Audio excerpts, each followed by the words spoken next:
Good morning guys, good morning mga fratmen. Ata diri karon guys atong balay no. Mag-practice ta sa atong airgun.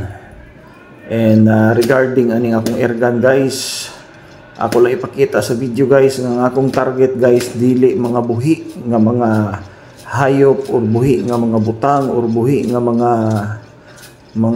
naay mga kinabuhi no. Ang akong ginatira dia guys kanang nagbitay nga mga latas sa sardinas. Og ako din i-dedicate ni akong video nga or vlog nga akong ginahimo karon guys kay Range 99, Range 999 o basta si Range guys katong Cebuano nga napriso kay nagsuko siya nga gibastos ang iyahang uyab or kaila or amiga nga gihikap kuno ang lubot.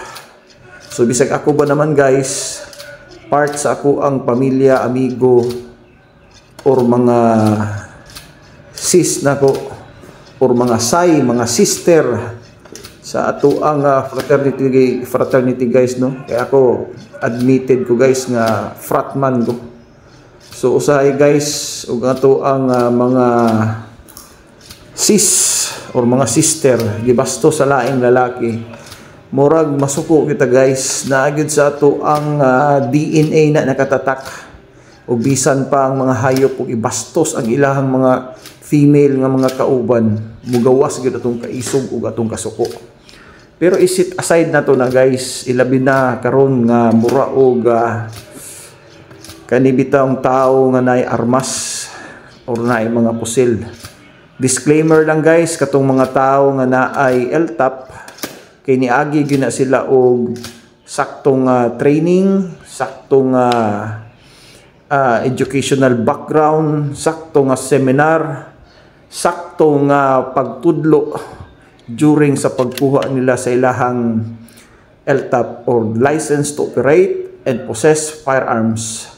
So naamang gud tay ginatawag nga 4 cardinal rules guys no sa paggamit sa pusil. Una guys, always treat your firearms loaded.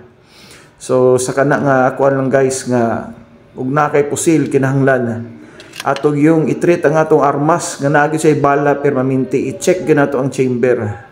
And then sunod guys, never to put on your finger to the trigger. Ayaw gid ibutang ang imuhang tudlo sa trigger sa atong armas. Ug ikaduha guys, i-sure na to nga kung i-aim na to ang atong firearms, i-sure na to nga ang naa sa luyo ana guys wala bay madamay nga mga laing mga tawo, butang or hayop or property.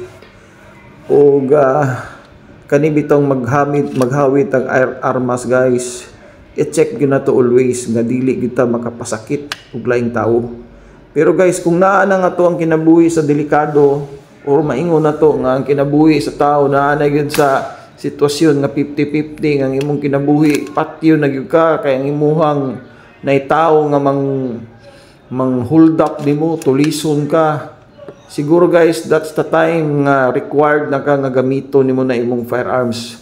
Pero tungod lang sa kasuko usay guys, boss Renz no, although sa lain ka nga fraternity, kabalo po ko kung sa imong fraternity, fratman po ko, bisag sayop imong gihimo, saludo ko kay nibarog ka sa imong pagkatao nga di jud ka ganahan nato.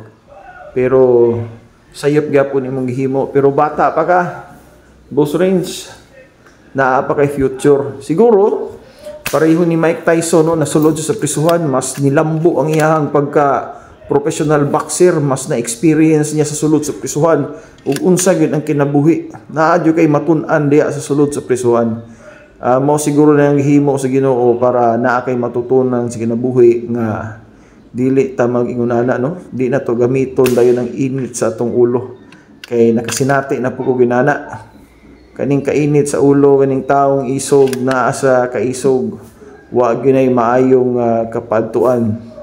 So boss Renz, napakay future, ayaw kawala og pag-asa. Ampo lang sa Ginoo, dayon daghan imong mga brad nimo diha nga bisan pag naa ka sa kalisod, naa ka sa dili maayo nga kahimtang naagi tawo nga nagkuha nimo boss Renz, naagi tawo nga nisuporta nimo mutabang. So nakita na ko ron no, sa social media na yung mga brad nimo nga ni suporta nimo. Og kaning tanan kani akong vlog bahay ni para nimo, para madungog nimo ug makita nimo. Og ampo lang sa Ginoo, kay kaning pag-ampo wa ni bayad, libre ni, pero naa ni sukli. Siguro gibutang lang ka sa Ginoo diha og buhi pa ka hantud karon tungod kay naay purpose ang Ginoo para nimo. Himo og kanta boss Renz nga kanang bahin sa mga nahitabo nimo karon. Himo og kanta nga mga kahimtang inana kay ako nakasuway pug kuana. Boss Renz, God bless, more power, and I love you.